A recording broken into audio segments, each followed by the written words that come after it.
Joe Biden is inching closer towards victory in a U.S. presidential election. The Democratic candidate is gaining momentum in the handful of states that will determine the outcome.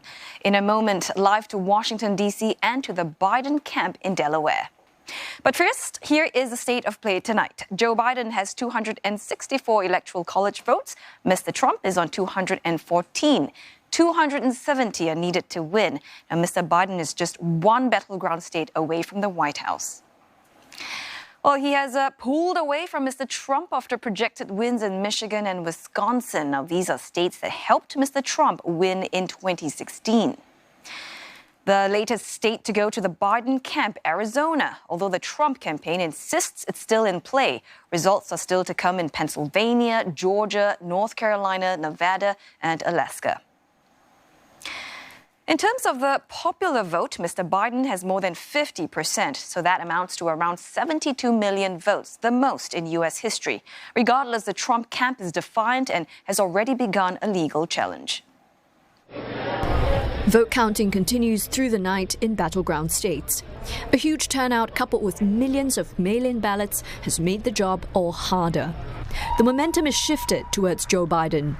He says he expects to win, but stops short of declaring victory. I'm not here to declare that we've won, but I am here to report that when the count is finished, we believe we will be the winners. I will govern as an American president. The presidency itself is not a partisan institution. It's the one office in this nation that represents everyone. And it demands a duty of care for all Americans. And that is precisely what I will do. I will work as hard for those who didn't vote for me as I will for those who did vote for me. As his path to victory narrowed, Donald Trump tweeted up a storm, alleging election fraud without evidence. His campaign has announced lawsuits in the key battlegrounds of Michigan, Pennsylvania, and Georgia. It's also demanded a recount in Wisconsin. Do you think we're stupid? You think we're fools?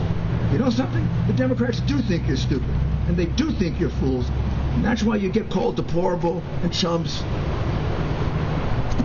So, we're going to stick with this. We're going to win this election. We've actually won it. Just a matter of counting the votes fairly. I will be here for the remainder until you all realize that President Trump has won this state. We have now officially declared the state of Pennsylvania Trump country until the last vote is counted. Anxious from an unclear outcome after years of deep divisions, protesters from both sides have taken to the streets. Biden supporters calling officials to count every vote, while the Trump camp wants things to stop. Do I think the election is going to make any difference? I think it will. I think it will to a certain extent. I think the people need to make a difference. Overall turnout is projected to be the highest in 120 years. More than 160 million people cast their ballots, both in person and via mail. That's more than 66% of eligible voters.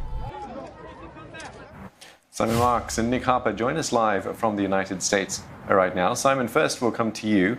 The Trump camp still insists it has a fighting chance in these battleground states. The magic number, as we know, is 270. It still has a path, but it has seemed to have narrowed overnight.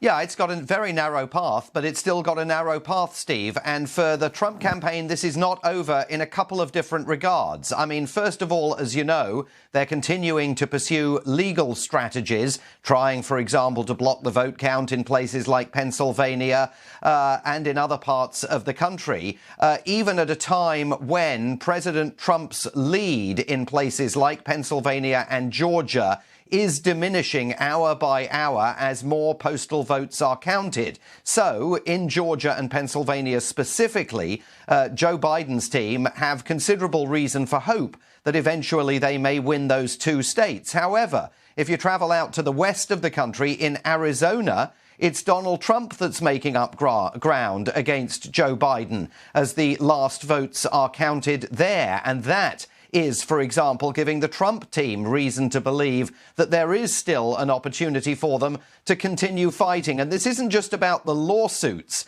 and the legal action that the Trump team is taking. This is also about the possibility of asking for recounts, as the Trump campaign has already done in Wisconsin and may seek to do in other states in the days ahead. It's possible that over the next few hours, at least the next 36 hours perhaps, we get to a point where some of the television networks here and media organizations say, OK, there's enough data to declare Joe Biden the presumed president of the United States, the projected winner of this contest. But Donald Trump could then continue fighting by taking not just legal action, but asking for recounts in various places that could lead to this uncertainty continuing for many, many days to come.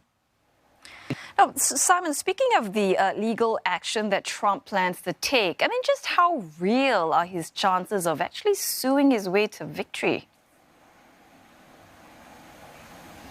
Well, I think suing his way to victory is unlikely, Otelli. I mean, it seems very unlikely that the courts that had previously argued that postal votes in places like Pennsylvania and North Carolina must be counted, even if they arrive at sorting centres 7-9 days after the election ends, as long as they were postmarked on election day or before election day. Seems unlikely that the courts would change their minds, but of course it depends on the strength of the legal case that the president and his campaign managers bring. But what Donald Trump certainly can do is continue to push for recounts. Now, if you look at Wisconsin, there's no historical precedent for overturning Joe Biden's slim advantage there. Recounts previously in Wisconsin have only ever seen 100 votes here, a couple of hundred votes there change sides, not the thousands that the Trump campaign would need to flip that result. But the Trump team continues, at least publicly,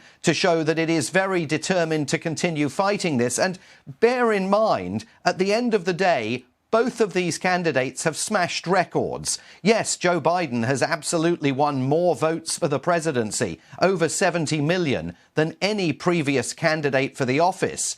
But Donald Trump has smashed the old records as well. 66 million more Republicans have voted for him than for any previous Republican candidate for the presidency. This is a highly polarized society. And even if Joe Biden wins those keys to the White House, if the Republicans maintain control of the Senate, he can look forward to absolute gridlock. And all of those campaign pledges that he's been making over the last several months, you can forget about them. Very few of them are going to get off the ground.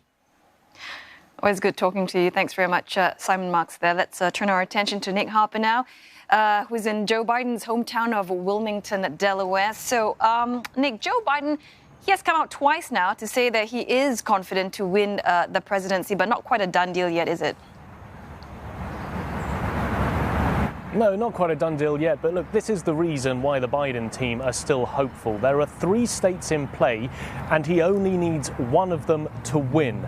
Georgia, Pennsylvania, Nevada, just needing 6 electoral college votes. Georgia has 16, Pennsylvania has 20, Nevada has 6. So any one of those 3 would put him past the line. It is still quite a tough sell. For example, in Georgia, we haven't seen the state vote Democrat in 28 years. It's a state that Donald Trump won by 5% 4 years ago, and he's also leading currently in the polls there, as he is in Pennsylvania. But the Biden team are hopeful because the votes that are still being counted in Georgia and Pennsylvania are postal votes, and Joe Biden says that 78% of the postal votes in Pennsylvania have been going his way. So it's just postal votes to count.